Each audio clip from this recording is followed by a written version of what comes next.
here's where we go. That's kind of, we don't have to do treats or any of that kind of stuff. You don't have to participate.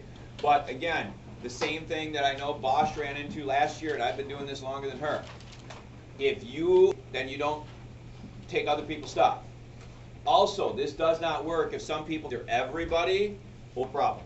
So again, I'm not really trying to get involved because I don't want to, but you do need to think about that. All right, here we go, here we go, here we go. Yesterday, it seemed like we were having a little bit of issue. What is Berlin and Milan about? There were blockades by Napoleon. What's the purpose of the blockade? Why would this idiot do this? To cut off trade from England. So he's trying to hurt England with the idea that how does it weaken England? How does a blockade weaken England? They can't navy. Just their navy? And their country in general. So, ladies and gentlemen, expand. I mean, if you basically have a perfect blockade, you can't get anything that you need. What is the English equivalent? No. I don't know, the office of something like no. The English equivalent is the Orders in Council.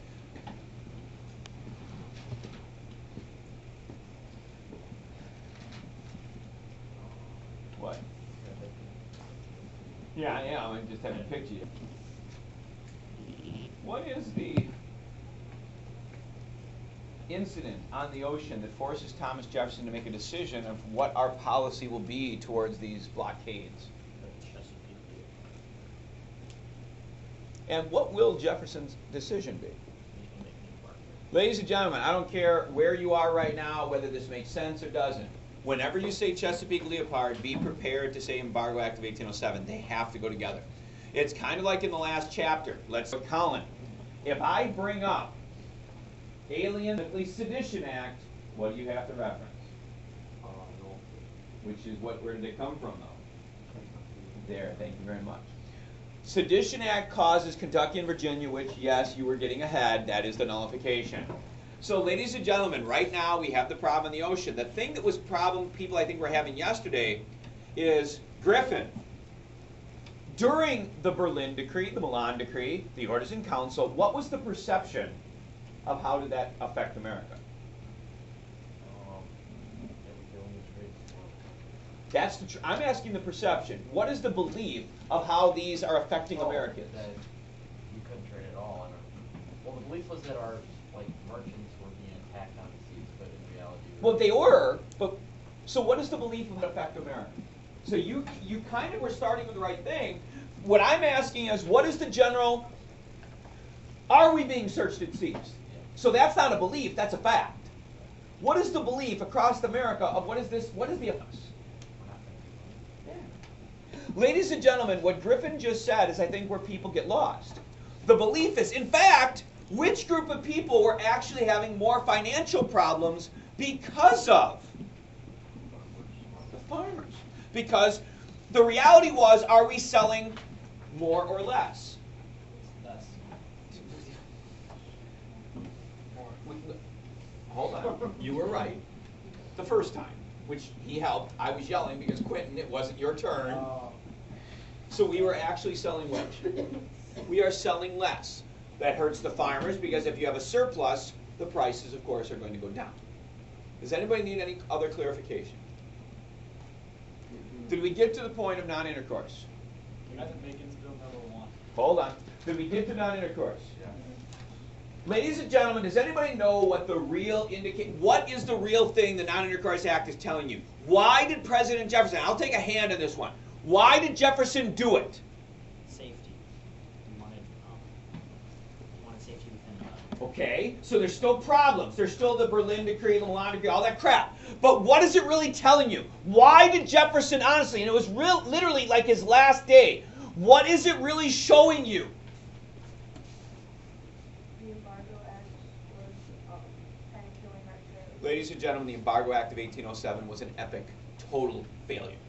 Thomas Jefferson realized that it wasn't working. Jefferson, now clearly the Non-Intercourse Act is still primarily a trade restriction. It was not making the New England area happy. Now, Keaton, the Embargo Act, is it loose or strict? As far as Jefferson? Yes.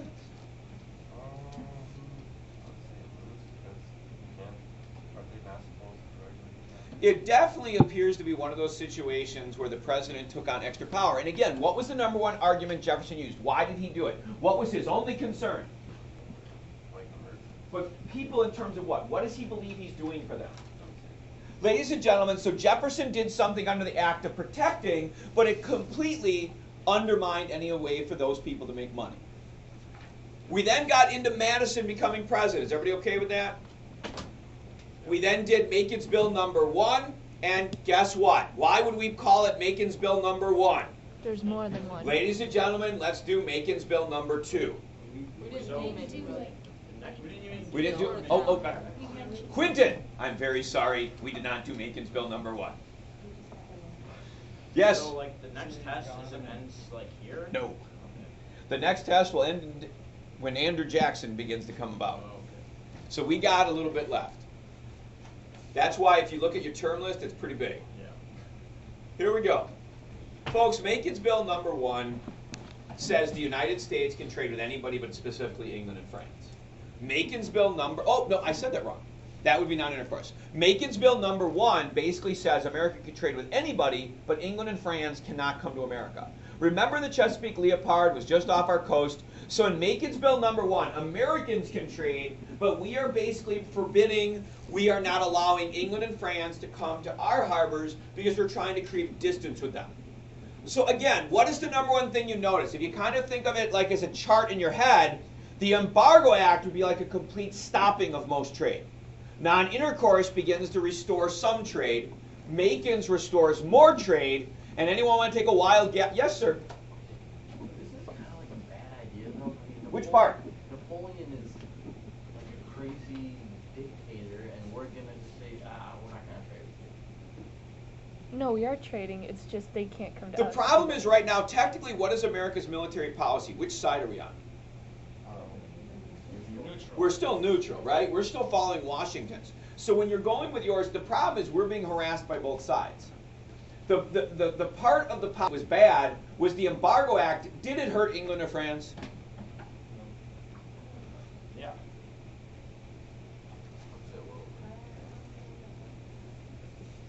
The problem is England and France in the middle of the war. Worst comes to worst, they have to buy stuff from other countries. But it hurts on both of them equally. The truth is, folks, the Embargo Act hurt what country? It hurt us. So the reality was the Embargo Act was a bad thing. I mean, if you look at Jefferson's argument, I mean, you can see why he did it. It didn't work. And part of it is honestly, I would argue sectionalism. Remember Washington, regional bickering? Jefferson doesn't understand Northern mentality, what the Northern did. I mean, he really did not understand what it was going to do to their economy, and he didn't understand that even though there was search, seizure, and impressment, because he constantly heard about them whining, he didn't realize they were actually still profiting, and that's that whole economic relationship. The South, of course, was still having, because of course they were getting surplus. Folks, Makin's Bill number 2. Yes, sir. Why was the Embargo Act a loose interpretation if Congress has the power to regulate commerce? Okay, and your argument there is regulating commerce the same as stopping commerce? No. And that's kind of where that loose, necessary, the whole thing comes in is the Embargo Act is not sort of like you can't do this. It's a flat out you can't trade. The United States government simply went with we are going to protect you. We're going to make you safe. We're not going to let you go out after 8 o'clock. But it had a devastating effect if your entire livelihood. Remember, we said it was over $100 million, right? It's a lot of money. Next, Makin's Bill number 2. Anyone want to take a wild guess what appears to be the next thing? Ladies and gentlemen, Makin's Bill number 2 is complete removal. There is no restrictions. You can trade with whoever you want. In fact, this is where James Madison, in Makin's Bill number 2, it literally sort of gives the, buyer beware, carpe diem. I mean, you can do it at your own risk. It basically is saying that you are allowed to trade, but how does the government sort of make themselves feel better is they tell people, you are doing it on your own. The government is not going to be there to protect you. There is a problem. And this is going to go to what Griffin kind of indirectly brought up a minute ago. In Makin's Bill number 2, there is a small little clause that says, if the president believes that one country is becoming more aggressive, more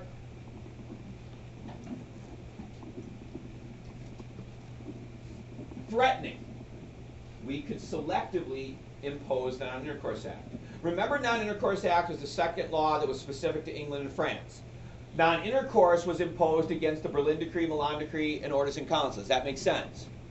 Folks, the problem is Makin's Bill number 2 is designed for what purpose? To erase the Embargo Act. However, there is a clause that would allow the president to immediately react if he believes someone was being unfair. Does everybody understand what the law says? And here's where the problem comes.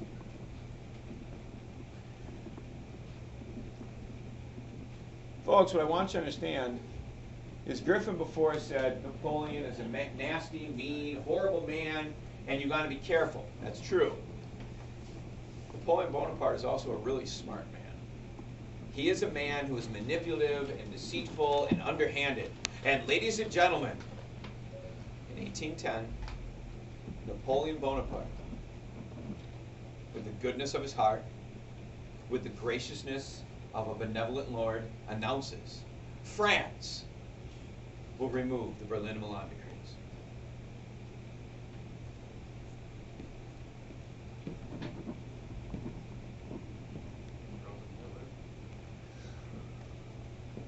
You know, you could have started like a international. Never know. Incident. I was.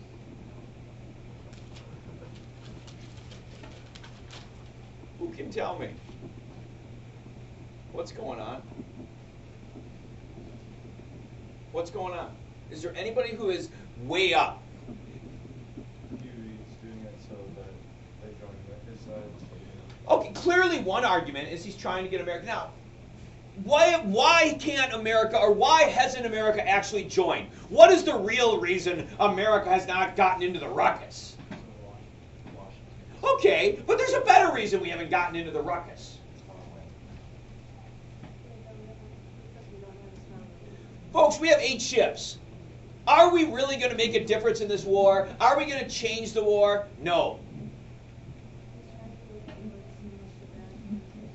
Ladies and gentlemen, if you are Napoleon Bonaparte and you remove the orders and or the Berlin and Milan Decree, Americans are going, wow, thank you, good job. Embargoes are bad, bad embargo. And if Napoleon Bonaparte, the horrible dictator, removed the Berlin and Milan Decree, what quickly is going to spread across the United States? Why isn't England taking it away? Ladies and gentlemen, who can now tell me why did the evil, vile Napoleon Bonaparte agree to remove the Berlin and Milan Decree? Yeah, he's supported. Why would he remove his? So we can help fight. We don't have a navy. You guys are thinking without thinking. Not trade. So English would remove theirs. Sure, but there's something else.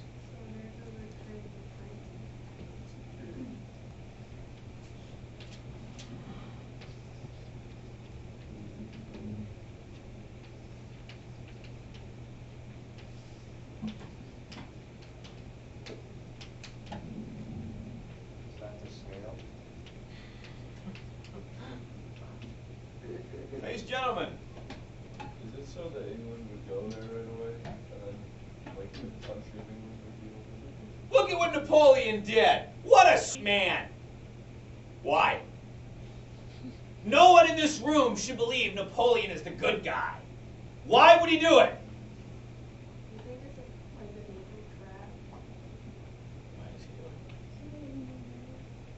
trap? Part of it is he wants them, but why? Why would Napoleon, who started this crap? Who did it first?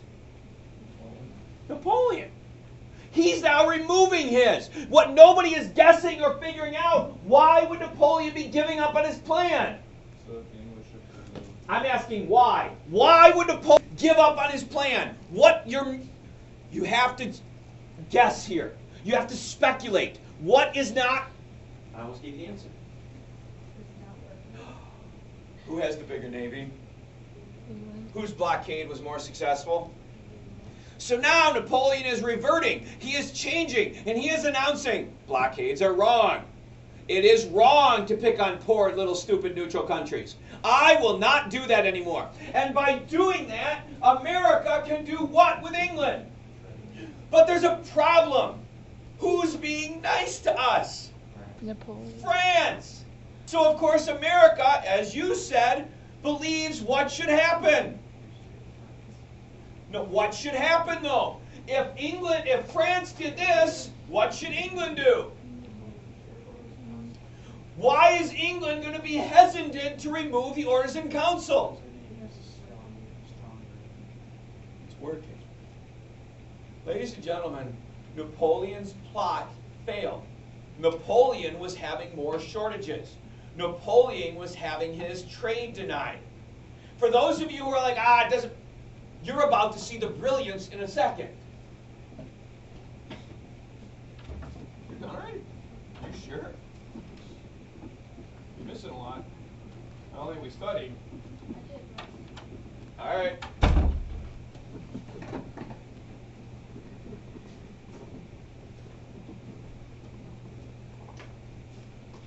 Ladies and gentlemen, I don't know if Napoleon was smart enough to actually know this or not. Napoleon removes this. Americans demand that England removes this. England says no.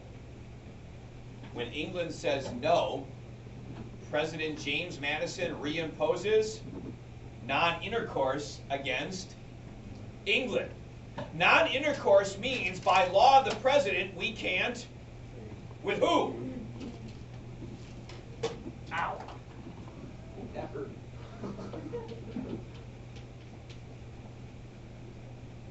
What did Napoleon just get? He just got a blockade, and what doesn't he have to use? He doesn't have to use a single ship. Ladies and gentlemen, was Napoleon smart enough to figure this out? Did Napoleon manipulate the entire situation? Who knows?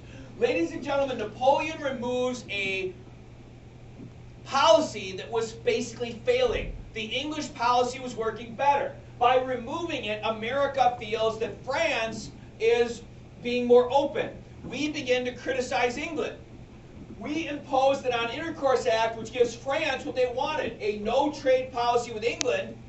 As far as France goes, we can still try to trade with France, but the English are going to try to stop us.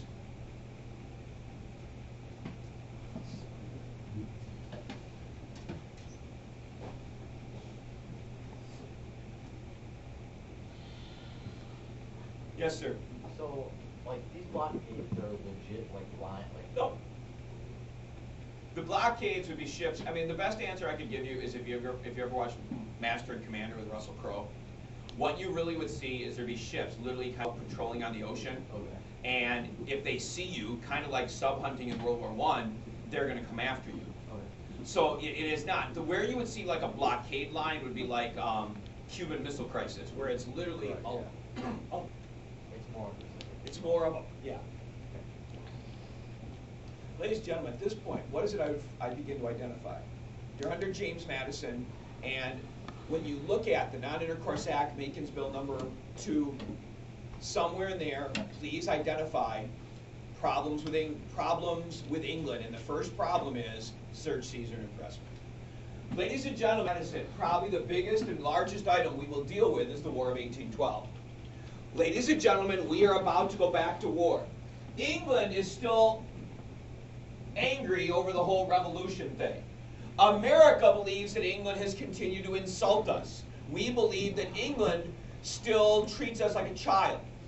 And there's a series of problems. Number one, the search, seizure, and impressment. We've had that problem for a while. Remember, we could not solve it in Jay's Treaty. So that is the first problem. Number two,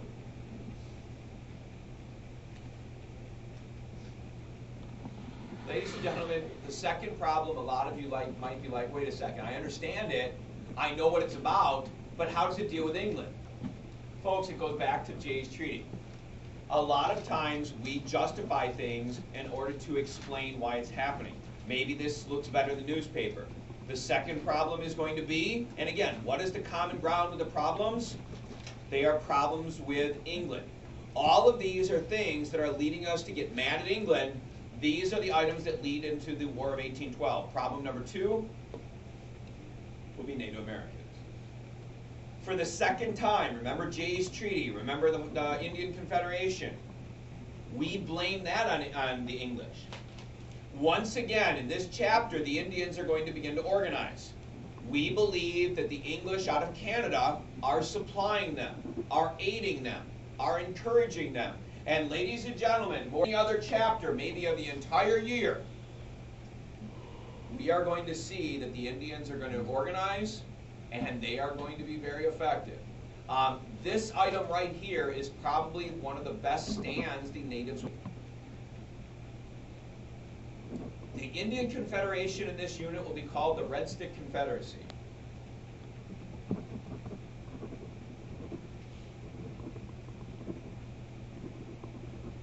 The Red Stick Confederacy had 3 goals. There was 3 defined, we will do this, we will do this, we will do this. Anyone want to guess what goal number 1 is? Secure land. Stop expansion. Is that a shock to anybody? Ladies and gentlemen, the second one, honestly, I cannot tell you, was the most difficult for the natives. Work together. And when I say work, what am I talking about? Getting rival tribes. Tecumseh's goal, and I just gave you his name, I'm sorry. The Indian chief here, and he is an impressive Indian, is Tecumseh. Tecumseh is one of the most impressive, one of the most gifted Indian leaders we will deal with. Technically, it supposedly translates into panther lying in wait. For the most part, where are these Indians? They, again, are in Ohio, Northwest, Michigan, this area. It's kind of western Ohio, Michigan. Tecumseh will go as far south as the Creeks, recruiting. He will go up into Canada, looking for Indians who have fled America, trying to get them to come back. So Tecumseh is going to basically, if you are a native, he's trying to unite them under one cause. And number 3 is resist culture. Folks, what I would want you to think of here is think of this. Remember that Pocahontas effect we talked about? Remember how we talked about like the backlash to her? Resist culture is the idea that you should not start looking like a white person. You should not be speaking English. We should not worship their traditions. We should not dress like them. You know, we should be proud of being a native. Please understand, if a white man's iron pot allows a woman to cook better and is more effective, that's fine. Natives have cooked food for thousands of years. It's simply technology. What they don't want is a change of culture. Do we have any idea like what the Indian population is right now, like, as a country? Very different reports. It is generally believed that when we were with like Columbus, it was like 20 million. Because of disease, the total population falls dramatically. In fact, it's believed that the total native population, because of disease, might have wiped out by 75%. Literally just widespread annihilation of people. By this time, the general belief is probably somewhere in the 1 to 2 million total, and that would be all the way across the country, though. And I'm kind of just giving you a gut yes. So, ladies and gentlemen, here let's look at Tecumseh. Folks, what you need to understand is, remember the Battle of Fallen Timbers, last chapter? That was one of your items, something you should be to identify. Tecumseh was, at the Battle of Fallen Timbers, Tecumseh was probably like a 16, 15-year-old young man. He was a young brave, so he got to see the Confederation. Tecumseh had an enormous deal of respect. In fact, what was he doing? He was copying Little Turtle. What is it I want to stress? Tecumseh absolutely, positively, 1000% is the military leader and also kind of the true chief. He is kind of the politician. The elders, the chiefs of the tribes, they respected him. He spoke well, he was articulate, he was a man that the chiefs felt they could trust. And the warriors absolutely loved him because he is a warrior. We will see that. Next item that's surprising. Very quickly, when the Indians begin to organize, what will be, kind of like we've seen in the past, what will be the American response? Militia? We send, in fact, we're going to skip the militia thing. We're going to send an army. And again, technically, the army is supposed to. No. The Army's official job is, that would be subdue. Keep the peace. Ladies and gentlemen, that goes back, if you think to Anthony Wayne, remember how they were supposed to divide the two. The general you might want to mention here is a future president, William Henry Harrison. So ladies and gentlemen, as we begin the Red Stick Confederacy, William Henry Harrison is the man who's supposed to keep the peace. And of course, what is the problem? William Henry Harrison is a white man. Generally, as we saw with Anthony Wayne, the Army tended to favor the settlers. The Indians cheated. Here's where the problem comes in. Historically, on the frontier, armies and generals are going to do two things. There are two basic tactics. One, you scare and intimidate. Look at the size of our army. Look at our fancy weapons. You know, look at the fact that we have cannons. And a lot of times in history, that is enough to cause the Indians to move. Number two is probably the most common American military strategy. Maybe you could argue that's what happened at Fallen Timbers, is you provoke. Ladies and gentlemen, I know most of the boys in this room were taught this lesson somewhere in elementary school. We are not allowed to touch and hit other people, correct? But there is an exception to that, which is what? If they hit you first, you have the right to defend yourself. James, tease them and make fun of them. If you get them to hit you, you can kick the crap out of them, right? So ladies and gentlemen, if you think about the Army, the two things they tended to do was either scare the Indians or provoke the Indians into doing what? And then, of course, if the Indians attack, what has to happen? We have to defend ourselves and protect because the bad Indians attack. Ladies and gentlemen, I believe this deserves noting. William Henry Harrison meets Tecumseh, just like I said, intimidate and provoke. First off, Harrison is absolutely shocked. Tecumseh could speak English. He also could speak some French.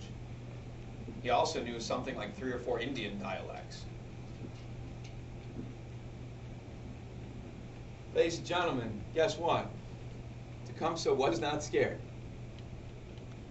He was not intimidated. In fact, you know what happened? According to the notes in the diaries, at the end of the meeting, it was Harrison that was angry and riled up and yelling. Tecumseh provoked Harrison. Why is this important?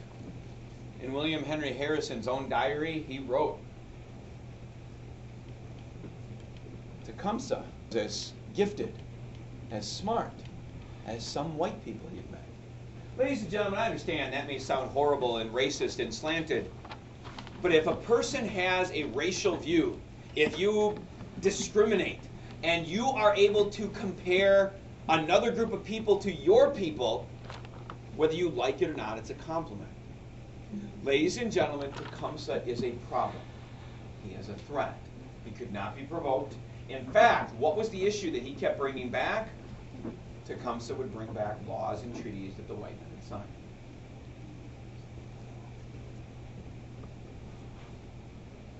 Some of my old students are going to remember. Oh, excuse me, I should mention one thing. As I am saying this, that's the whole no culture thing. By Jefferson and Madison, the official American policy towards Native Americans, if you're trying to look at, okay, if we're a Native, what are we supposed to do? Had become Americanization. So as the Army is out there, what did the United States government believe? What was the proper way to deal with Indians? Turn them into white people. Make them learn English, make them wear pants. That was really the official government program. So as we are out there, Harrison is trying to basically sort of demean the Indians, and it did not work.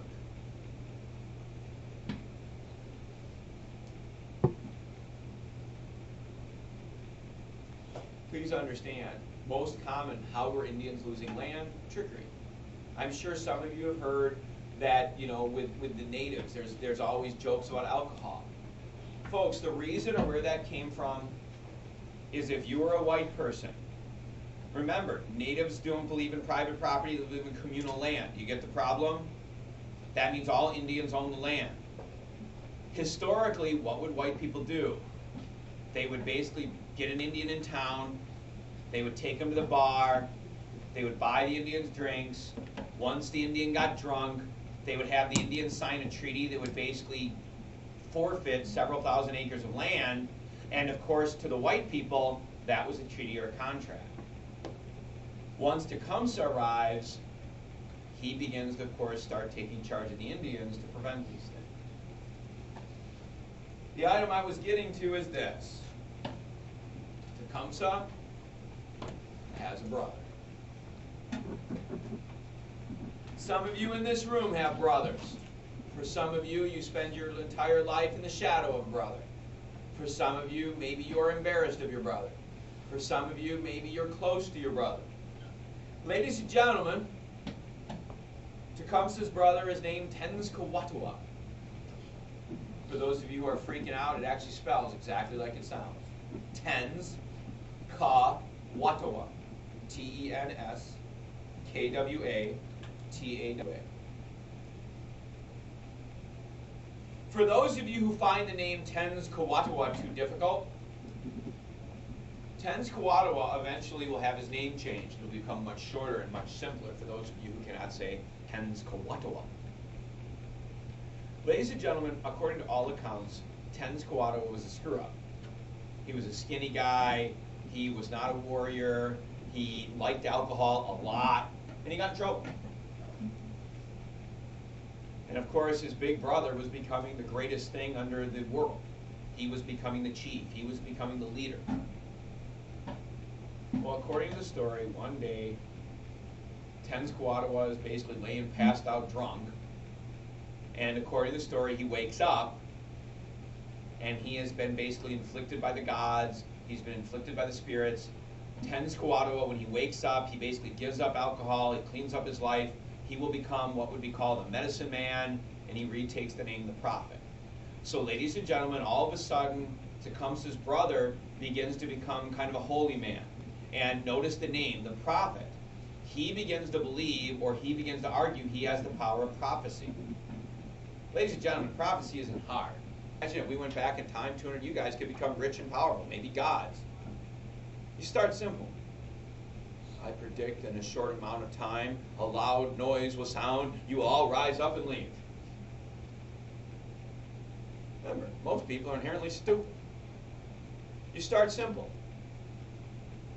You predict that nightfall is going to come. You start with simple things. Or you set things up. Here's the problem. Folks, Tenskwatawa begins to help his brother. And there are two very, very different views of this. One, it's a horribly good thing, and two, it's a horribly bad thing.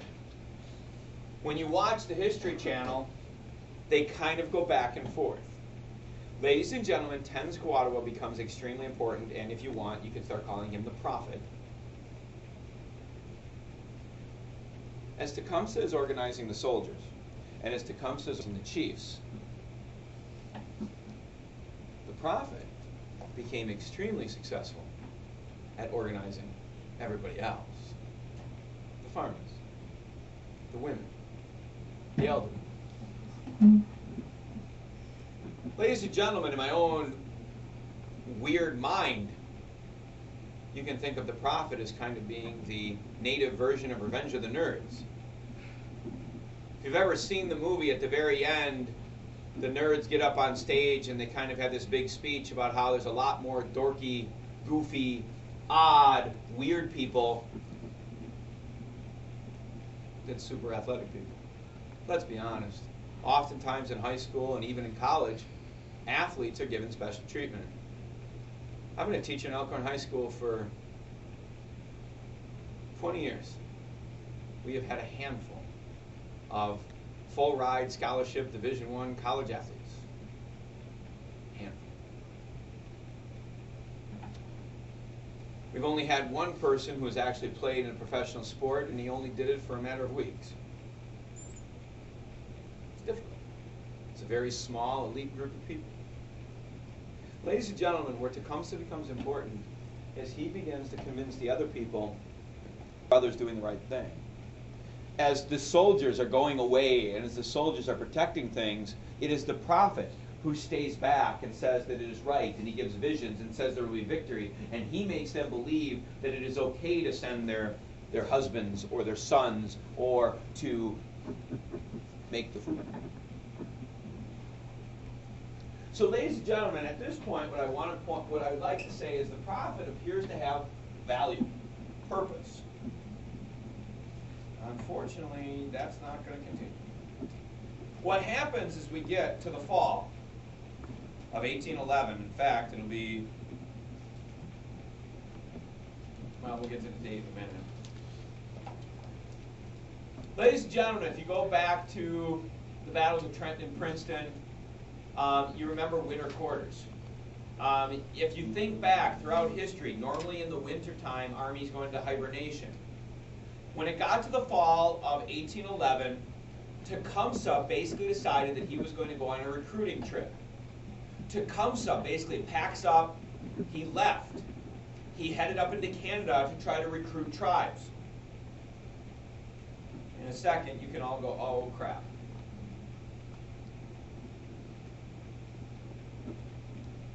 As Tecumseh leaves, he leaves his brother in charge.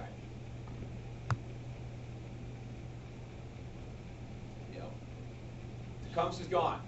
Ladies and gentlemen, one of the greatest, most successful Indian chiefs that we will ever deal with leaves. We're not done fighting him, but he leaves the Confederation to go find more people. So he's going to leave during the winter, because during the winter there should not be conflict, correct? Anyone want to take a wild guess what is the one instruction he told his brother? With what? You can't not do anything. Leave the army alone. Just leave them alone. Just ignore them. Because flat out, what does Tecumseh know? The army probably won't do what? Attack. They won't start it. They might do what? They might provoke it. Tecumseh leaves. And of course, guess what happens in November? All of a sudden it's November, and an Indian brave comes running into the village, and he basically says, the army has moved on to Indian land. The army has crossed the border. The army has crossed, the dividing line, and the army is camped on Indian land. And of course, every single person in the tribe looks at who?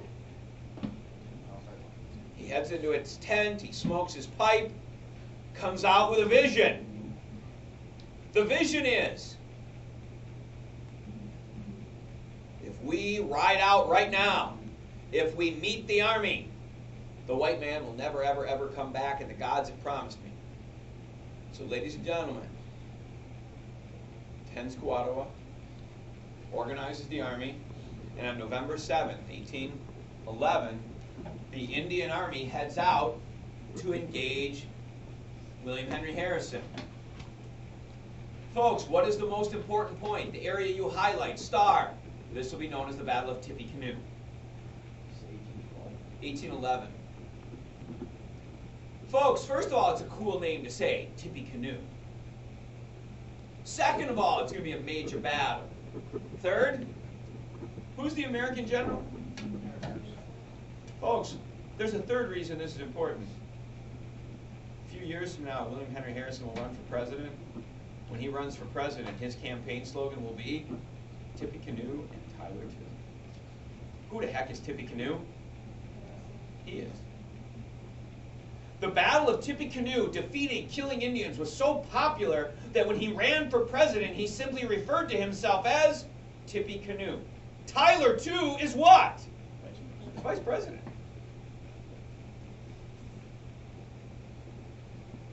The Indians attack.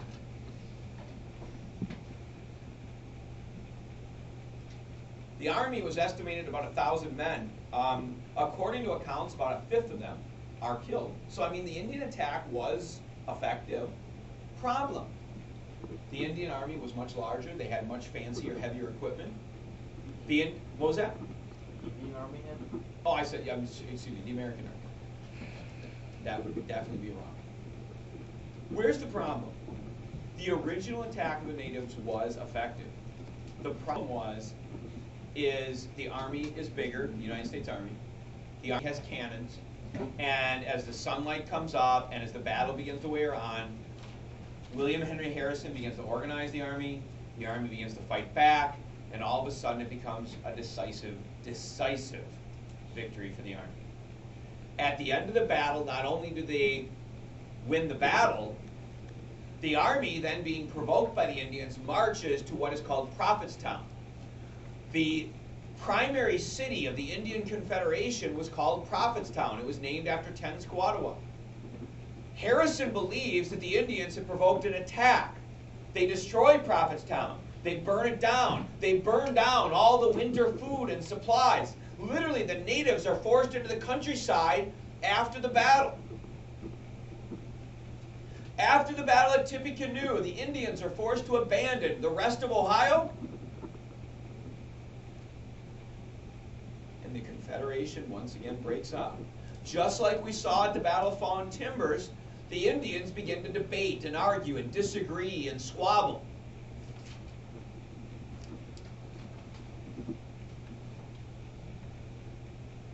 Please understand, folks, in the Battle of Tippy Cannoe, Tecumseh was not present. We will have to deal with Tecumseh again later. He will reemerge as a problem in the War of 1812. The next problem is agricultural depression. Remember, what are the problems? They are related to England. We've already talked about this. Even though we said the Orders in Council did not necessarily hurt the merchant traders, the English and French blockades did hurt farmers because it created a large surplus. Because America could not trade in as large of quantities, farmers were having excess crops, farm prices fell, so please understand, Americans, if you were a farmer, you were being told that your hardship, your economic problems were a problem caused by the Orders in Council of Berlin and Milan. And to some degree it's true. What is the only problem with that? The merchants were able to make money, at least until there was the Embargo Act, but they didn't share the profit. Number 4, expansionists. Ladies and gentlemen, later in our class we refer to as imperialists. For right now you can wear the expansionists. Pretty soon we'll begin to use the word manifest destiny. So ladies and gentlemen, what are we looking at? We are looking at why America's mad at England. So one reason is the problems on the ocean. One reason is the stupid Indians. Another reason is your agricultural prices. Number 4, if we would go to war with England, we could take Canada. Some people are looking at this as the opportunity for economic gain. Canada has the St. Lawrence River. It has the other side of the Great Lakes. You know, there is several very well-developed towns. England is busy fighting the French. This might be a good chance for the United States to expand, and just as we mentioned with the Indian issue, if America would take Canada, not only do we get land, we remove England from being next door.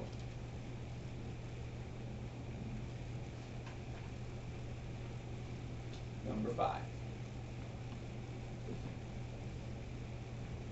Warhawks. Some of you may look at this as being dumb and stupid and idiotic and moronic, and you know what? Maybe it is.